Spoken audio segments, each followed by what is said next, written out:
Yeah? Do I put my tail?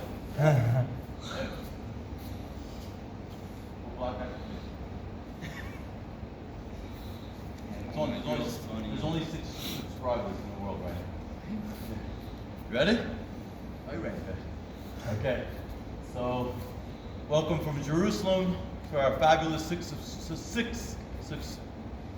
welcome from Jerusalem for our fabulous 6 subscribers. It's hard to say. Yeah. Doing a little bit of Jiu Jitsu.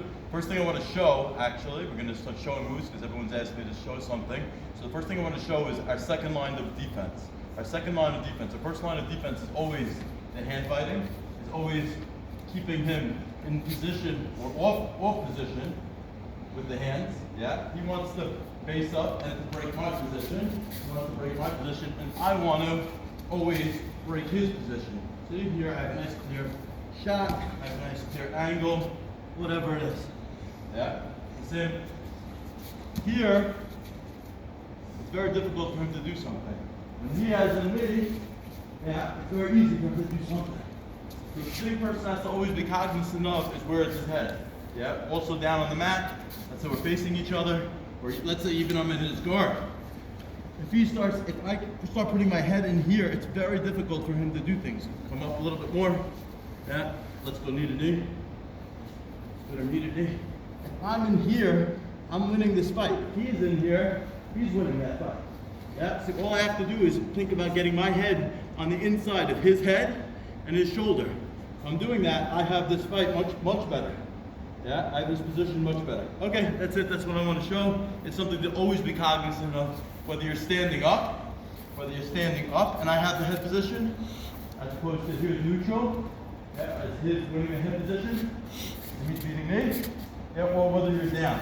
It makes a tremendous difference on being able to maintain your base and to have a superior position on the other person. Yeah. Parsha Vayigash. So much in here. Parsha Vayigash. This week's Parsha Vayigash, and we have one of the most unbelievable meetings of all time. We have Yosef Tzaddik, after 22 years of being sold into prison, then being the viceroy, the king over Egypt. Yeah, he meets his father. His father doesn't know that he's alive after 22 years. 22 years, his father thinks that he's been killed. And what does he say after 22 years? Rashi says that he says, Shema Yisrael. Instead of being happy for himself, bringing it all to himself, he uplifts that moment up to Hashem. The greatest simcha that he ever had in his life, he still uplifts that to Hashem.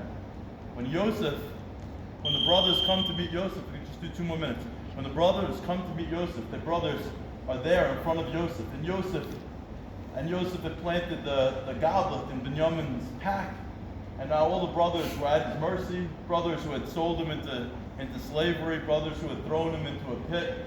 He could have taken revenge, he could have been upset at them, and when he revealed himself, he said, don't worry, I'm your brother, everything you did came from Hashem. Hashem only sent me here in order to make sure that I could provide for you and the family. He took everything and he asked them, he said, how are you? How's my father? Odavino, hi, how is my father? See, Ezra told us Yaakov, Yosef, as the Parsha told us says, what are the generations of Yaakov, Yosef? The meat of the trait of Yaakov was to not think about himself. Even in the highest simcha that he had, he was thinking about Hashem, how he can uplift this. And Yosef, who was the eventual heir, in some ways, Yaakov Avinu, same thing. When he had the ultimate opportunity to take revenge on his brothers, at least to be angry at them, how could you have sold me, how could you have anything? He asked, is my father still alive?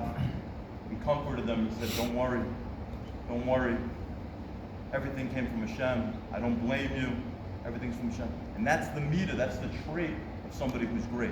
The trait of somebody who's great is somebody who's not thinking about themselves, somebody who's thinking about other people and trying to help other people.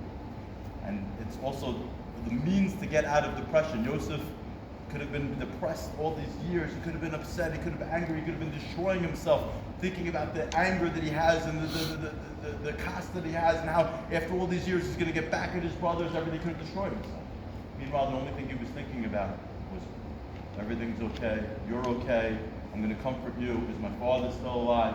That's what made him into become Yosef Tzaddik, who became the eventual heir to the head of the Mitzrayim and the head of the Jewish people at that time.